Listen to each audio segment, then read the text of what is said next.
Hello everyone, welcome to channel learn with ease.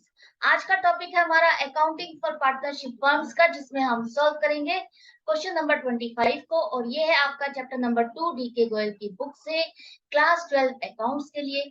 तो आज के लेसन में, आज के क्वेश्चन में आप सीखोगे अगर ड्राइंग्स डिफरेंट सिचुएशन में विड्रॉ की जाती है तो आप उसमें इंटरेस्ट कैसे कैलकुलेट करोगे। तो यहाँ पर मिस्टर आदित्य की ड्राइंग्स है 3 डिफरेंट केसेस में, और आपको लगाना है इंटरेस्ट उस पर 8%। तो फर्स्ट केस है जहां पर वो साल हर क्वार्टर में बिगनिंग में विड्रॉ करते हैं। दूसरा केस है एंड ऑफ द क्वार्टर, और तीसरा है मिडल ऑफ द क्वार्टर। अभी तक आपने सीखा था beginning of the month, end of the month, middle of the month. अब ये क्वार्टर की बात हो रही है। क्वार्टर का मतलब होता है 1/4, एक चौथाई। तो एक साल में 12 महीने होते हैं, तो उसका एक चौथाई कितना हो जाएगा? 3 महीने। तो 3 महीने के कितने पार्ट हो जाएंगे 12 महीने में? आपके 4 पार्ट हो जाएंगे। तो 4 पार्ट आपके हो जाएंगे, तो इसका मतलब वो 4 बार विड्रॉ कर रहा है। और कब विड्रॉ कर रहा है? क्वार्टर के शुरुआत में। तो आपको उसको कैसे देखना है? सबसे पहले जो हमने फॉर्मूला लर्न किया था, समझा था लास्ट वीडियो में, वही फॉर्मूला आपको अप्लाई करना है। बस आपको एवरेज पीरियड कैलकुलेट करना आना चाहिए। तो वो कैसे करोगे? देखो, समझो। आपका क्वार्टर कैसे शुरू होगा? आपका फाइनेंशियल ईयर होता है अप्रैल से मार्च।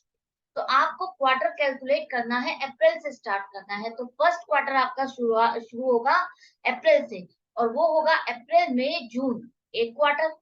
तो उसकी शुरुआत में वो ले रहा है, क्वार्टर की शुरुआत में, मतलब कि वो 1 अप्रैल को विड्रॉ करेगा। दूसरा क्वार्टर आपका शुरू होगा जुलाई से, और जुलाई अगस्त सितंबर 3 महीने का ये क्वार्टर बनेगा। तो 1 जुलाई को फिर विड्रॉ करेगा। तीसरा क्वार्टर आपका शुरू होगा अक्टूबर नवंबर दिसंबर, ये बनेगा, और 1 अक्टूबर को वो विड्रॉ करेगा। ऐसे ही जनवरी फरवरी मार्च, तो यहाँ पर वो विड्रॉ करेगा 1 जनवरी। तो इस तरह से 4 क्वार्टर हो जाएंगे। अगर स्टार्टिंग ऑफ द क्वार्टर बोल रहे हैं, बिगनिंग ऑफ द क्वार्टर, इसका मतलब है वो क्वार्टर की पहली तारीख को विड्रॉ कर। अब आप देखो कितना टाइम बचेगा अगर वो पहली विड्रॉइंग करता है। तो पहली विड्रॉ वो कर रहा है 1 अप्रैल को, 1 अप्रैल को विड्रॉ कर रहा है, इसका मतलब वो पूरे 12 महीने उस पैसे को यूज कर रहा है। तो इसका मतलब हो गया आपका पहले वाले का 12 महीने का टाइम बचा है उस ड्राइंग्स के लिए। उसके बाद लास्ट ड्राइंग्स उसने की है 1 जनवरी। 1 जनवरी को जो विड्रॉ कर रहा है वो यूज करेगा 3 महीने के लिए। तो आपके बन गए हैं 15 महीने, और इसका एवरेज हो जाएगा, आपको हाफ करना है तो 7.5 महीने। अगर आप इसको वैसे भी करके देखोगे, कैलकुलेट करोगे और उसका एवरेज निकालोगे, तो आपका एग्जैक्टली यही टाइम पीरियड आएगा, 7.5 महीने। ये है शॉर्टकट आपके इस कैलकुलेशन का, जिसे आपको याद रखना है, लंबी प्रोसीजर में नहीं फंसना है। तो यहाँ पर 7.5 महीने हमने निकाल लिया है एवरेज पीरियड, और इससे आप इंटरेस्ट कैलकुलेट कर लोगे। यही फॉर्मूला आप इसमें अप्लाई करो। तो वो ड्राइंग्स कर रहा है हर महीने, हर क्वार्टर में 5 महीने 5,000। तो 4 क्वार्टर के हो जाएंगे 20,000। 5,000 मल्टीप्लाइड बाई 4, तो 20,000 रुपए टोटल ड्राइंग्स है उसकी पूरे साल की। 8% का रेट लगाना है आपको, और 7.5 महीने का कैलकुलेट करना है। तो वो अमाउंट आ जाएगी आपकी 1,000 रुपए, मतलब कि पूरे साल के 20,000 की ड्राइंग्स पर उसका इंटरेस्ट ऑन ड्राइंग्स लगेगा 1,000 रुपए। दूसरा केस है जब वो हर क्वार्टर के एंड में विड्रॉ कर रहा है। तो हर क्वार्टर के एंड में विड्रॉ कर रहा है, फॉर्मूला सेम रहेगा, सिर्फ एवरेज पीरियड को आपको ध्यान से कैलकुलेट करना है। तो हर क्वार्टर के एंड का मतलब क्या होगा? आपकी शुरुआत वही वैसे ही होगी, अप्रैल से स्टार्ट होगा, मार्च तक आपको एंड करना है। क्वार्टर आपका शुरू होगा अप्रैल से, आपको कैलकुलेट करना है। तो फर्स्ट क्वार्टर आपका क्या होगा? अप्रैल मई जून। वो कह रहा है एंड ऑफ द क्वार्टर, मतलब कि वो 30 जून को विड्रॉ करना है। इसके बाद आपका कब विड्रॉ करना है? जुलाई अगस्त सितंबर। तो सितंबर 30 सितंबर को विड्रॉ करेगा। ऐसे ही आप देखो क्या आएगा, अक्टूबर नवंबर दिसंबर, थर्ड क्वार्टर यही है ना आपका। तो दिसंबर 31 दिसंबर को वो विड्रॉ करेगा। जनवरी फरवरी मार्च, 31 मार्च को वो विड्रॉ करेगा। यहाँ पर अब आप देखो, फर्स्ट ड्राइंग उसने कब की है? जून में की है, 30 जून को। तो 30 जून को अगर वो विड्रॉ कर रहा है तो उसका टाइम पीरियड कितना बचेगा? आप जुलाई से कैलकुलेट करोगे, 1 जुलाई से 31 मार्च तक, तो वो आएंगे 9 महीने। और जो वो विड्रॉ कर रहा है 31 मार्च को, आपको सिर्फ फर्स्ट और लास्ट देखना है, बीच की कोई ड्राइंग्स का टाइम पीरियड आपको नहीं देखना, फर्स्ट और लास्ट ही देखना है। तो 31 मार्च को जो विड्रॉ करेगा उसका टाइम पीरियड कितना होगा, 0 होगा। इस साल के लिए उस पर कोई इंटरेस्ट नहीं लगेगा। तो अब आपका एवरेज पीरियड कितना निकल आएगा, 4.5 महीने। 4.5 महीने का आपको इंटरेस्ट कैलकुलेट करना है 24,000 पर। क्यों, 6,000 रुपए हर क्वार्टर वो विड्रॉ करता है, तो 4 क्वार्टर में हो जाएंगे आपके 24,000, और 8% का रेट लगाओगे और 4.5 महीने का आप कैलकुलेट करोगे इंटरेस्ट, तो आपका आ जाएगा 720 रुपए। यहाँ पर जितने भी हम केसेस डिस्कस कर रहे हैं, लास्ट क्वेश्चन भी हमने जो किया था क्वेश्चन नंबर 24, वहां पर भी मैंने आपको समझाया था कि जो ऐसे क्वेश्चंस हैं उसमें आपको ध्यान लगा रखना है, एक तो एवरेज पीरियड ध्यान से कैलकुलेट करना है। अगर वहां पर आपने मिस्टेक कर दी तो आपका क्वेश्चन रॉन्ग हो जाएगा। दूसरा, ये फॉर्मूला सिर्फ और सिर्फ उसी केस में लगेगा जब सेम अमाउंट ऑफ विड्रॉल है, हर बार जितनी भी विड्रॉइंग उसकी हो रही है वो सेम अमाउंट से कर रहा है, कोई डिफरेंस नहीं है। उसके बाद जो टाइम गैप है हर ड्राइंग के बीच में सेम है।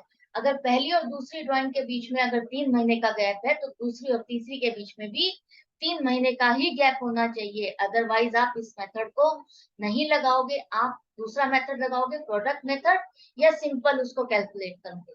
ये बात ध्यान रखना, कहीं गलती से डिफरेंट अमाउंट आ रही है और डिफरेंट टाइम पीरियड है और आप ये कैलकुलेट कर रहे हो तो आपका रॉन्ग हो जाएगा। तीसरा केस है जब वो middle of the quarter withdraw कर रहा है। मिडल ऑफ द क्वार्टर का क्या मतलब होगा, 3 महीने का आपका क्वार्टर है, इसका मतलब वो 1.5 महीने के बाद विड्रॉ करेगा, तो आपको वहां से कैलकुलेट करना है। तो आपका क्वार्टर कैसे होगा, अप्रैल मई जून, तो 1.5 महीना कब हुआ, अप्रैल से कैलकुलेट करो 1.5 महीना, मिड ऑफ द क्वार्टर आपको निकालना है ना।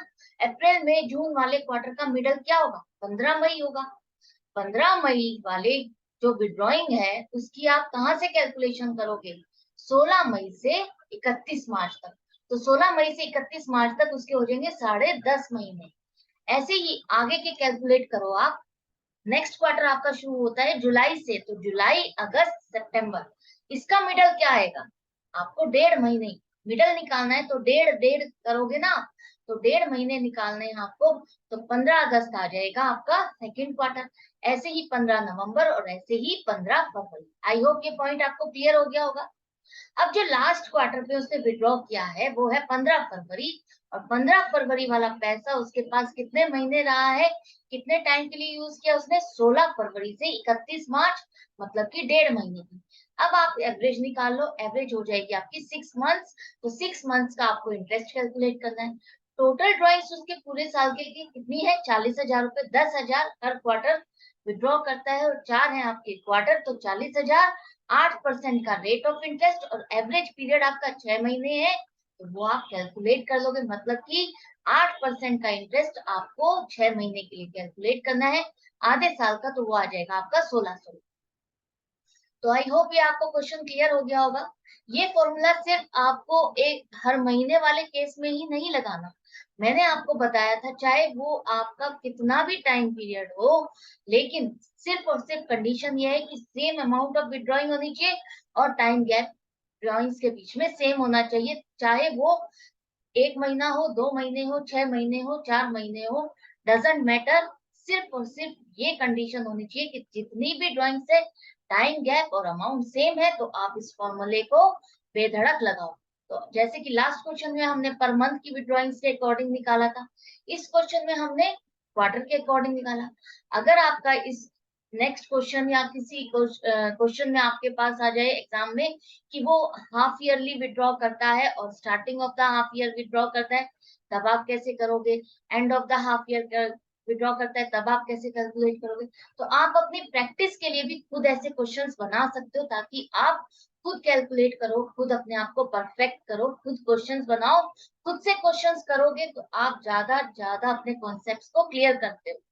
तो मैं मिलूंगी आपसे नेक्स्ट वीडियो में नेक्स्ट क्वेश्चन के साथ, लेकिन आप अपनी प्रैक्टिस जारी रखना, क्योंकि अकाउंट्स एक ऐसा सब्जेक्ट है जिसमें प्रैक्टिस की बहुत जरूरी है।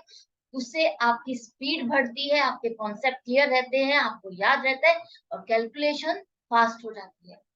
अच्छा लग रहा है, सीख रहे हो, नए हो, सब्सक्राइब कर दो, नए नहीं हो सीख रहे हो, अभी तक सब्सक्राइब नहीं किया है तो लाइक करो, सब्सक्राइब करो और शेयर करो अपने फ्रेंड्स के साथ, अपने ग्रुप्स में, ताकि उनकी भी हेल्प हो सके। ऑनलाइन क्लासेस के लिए आप मुझे व्हाट्सएप भी कर सकते हो। Goodbye and take care.